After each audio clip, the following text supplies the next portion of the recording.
베트남에 우연히 가게 됐습니다. 여기 와서 내가 의료 사업을 한번 해보고 싶다. 베트남 피부과 전문의 자격증을 따게 되었습니다. 색소가 이렇게 생겼어요. 그러니까 내과 질환을 진단하는 경우가 상당히 많이 있습니다. 제가 내과 진료만 할 때랑은 또 다른 스펙트럼으로 환자의 진료에 접근할 수 있는 굉장히 중요한 무기가 된 것 같습니다. 사실 모든 선생님들이 한 번쯤은 회의를 가지시기도 합니다. 내가 하고 있는 일이 맞나? 이게 내가 원래 원하던 일인가? 내가 할 수 있는 게 진짜 이게 단가? 이런 생각들을 하게 되는데 15년 동안 이제 내분비내과 환자를 보는데 초심이 사실 흐릿해집니다.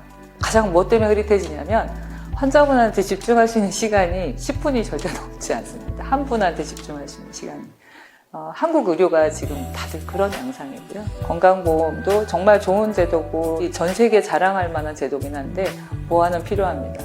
다수를 위한 획일화하는 의사로서 이제 환자분한테 어떤 몰입해야 될 때, 집중해야 될 때 불편할 때가 있습니다. 좌절할 때가 있고요. 내분비라는 영역은 환자분하고 대화가 좀 많이 필요합니다. 그분의 삶을 제가 좀 들어야 되고요. 왜 안 되시는지, 왜 이렇게 우리가 못하고 있는지, 왜 나빠지는데 뻔히 보고 있어야 되는지 그분을 이해하지 않으면 그분을 좋아지게 하는데 절대 역할을 하기가 좀 어렵습니다. 근데 한 분 오시면 그 다음에 대기 환자분이 막 빨간불이 켜지니까 저는 빨리 이제 진료를 끝내야 되고 그 다음 환자분한테 또 넘어가야 되고 한 분 한 분한테 맞춤이거나 집중할 수 없는 시스템이 한국 의료라고 느꼈고요. 그걸 내가 바꾸려고 하기에는 그 시스템이 너무 큰 조직이고 저는 너무 작은 일기 개인이고 그래서 어떻게 할까 하다가 저는 사실 여행을 좋아하는데 여행 가면 꼭 병원을 가봅니다. 미국이고 프랑스고 영국이고 일본이고 병원을 꼭 가서 진료를 꼭 한번 받아봅니다. 베트남에 우연히 가게 됐습니다. 가게 됐는데 베트남의 사회문화적 수준에 굉장히 놀랐습니다. 우리가 생각하는 동남아시아 약간의 개발도상국 느낌이 아니고 굉장히 열정이 많고 젊고 뭔가 발전하려는 의지가 굉장히 충만한 그런 나라라는 생각이 들었는데 의료가 거기에 비해서 너무 열악했습니다. 베트남 민족과 우리 민족 간의 그런 우호 선호도 굉장히 높고 문화적인 어떤 그런 것도 굉장히 일치하고 또 박항서 감독님이 그 당시에 굉장히 영웅으로 주대되기 시작하는 시점이어서 여기 와서 내가 의료 사업을 한번 해보고 싶다. 왜냐하면 한국에서는 너무 이미 훌륭한 선생님들이 많고 시스템도 어쨌든 고착이 돼 있어서 제가 개인이 뭔가를 움직이기 굉장히 어려운데 황무지처럼 이렇게 펼쳐져 있으니 제가 땅을 일구고 설립을 하고 만들어갈 수 있는 저한테 도화지 같은 그런 공간이 되겠다 생각을 했고요. 그래서 내과를 하려고 하니까 사람들이 다 젊습니다. 30대예요. 평균 나이가. 제가 흔히 다루는 당뇨병, 고혈압, 이상지질 혈증, 그다음 동맥경화증, 심장질환 이쪽 환자분들이 아직은 많지 않아요. 그리고 또 하나 단점은 일단은 영어로 대화를 할 수는 있지만 제가 베트남어를 배우기엔 분명히 시간이 많이 걸릴 거라는 생각이 들어서 주로 말을 해야 되는 내과 영역보다 어떻게 하면 베트남인들한테 빨리 좀 침투할 수 있을까라고 고민을 하다가 동남아시아의 가장 큰 본인의 로망들이 이제 피부 미백입니다.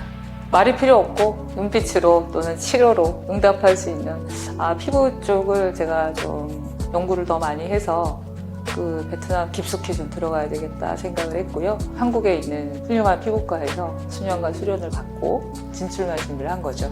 그래서 베트남인들을 상대로는 피부 전문 클리닉을 운영을 하고 거기 있는 현지 한국 분들한테는 뭐 피부든 내과든 한국 분들이 정말 의료적인 결핍을 많이 느끼시고 있거든요. 인턴 레지던트처럼 똑같은 과정을 거쳐서 수련을 받고 베트남에서는 베트남 피부과 전문의 자격증을 따게 되었습니다.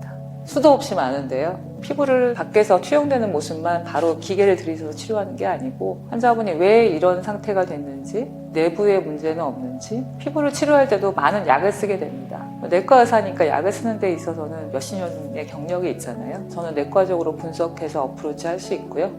일단은 환자분하고 대화를 많이 합니다. 피부과 환자분들도 내과랑 똑같이 대화를 합니다. 그래서 그분의 생활, 습관, 가치관 이런 걸 담아서 어떻게 앞으로 지켜나가실지 지금 어떤 걸 하면 좋아질 수 있을지 그런 데 대한 입체적인 접근이 가능하다는 면에서 내과와 피부과는 상당히 일맥상통한다고 보고요. 그리고 피부 문제로 오신 환자분 중에 제가 내과 질환을 진단하는 경우가 상당히 많이 있습니다. 이게 이렇게 됐어요 라고 뭐가 났어요, 가려워요, 색소가 이렇게 생겼어요. 혈액검사 통해서 제가 찾아본 갑상선 질환 진단하기도 하고요. 새로 당뇨병 진단하기도 하고요. 면역질환 진단하기도 하고요. 그래서 나타나는 피부의 표현형을 가지고 단지 그 모양만 진단하느냐 아니면 근본적인 원인을 진단할 수 있느냐 라는 면에서 두 개의 과를 병행하기 시작한 게 다른 나라에 진출하기 위해서 했지만 지금 현재는 제가 내과 진료만 할 때랑은 또 다른 스펙트럼으로 환자의 진료를 접근할 수 있는 굉장히 중요한 무기가 된 것 같습니다. 모든 분들이 사실 색소 하나는 다 가지고 고민을 하십니다. 다양한 피부과나 피부를 치료하는 병원이 있지만 색소만을 전문으로 하는 병원이 사실은 많지는 않습니다. 안티에이징이나 리프팅이나 탄력 같은 것들은 굉장히 장비의 발달이 많이 이루어져 있고 장비를 통하면 정도의 차이는 있지만 누구나 다 어느 정도는 개선이 됩니다.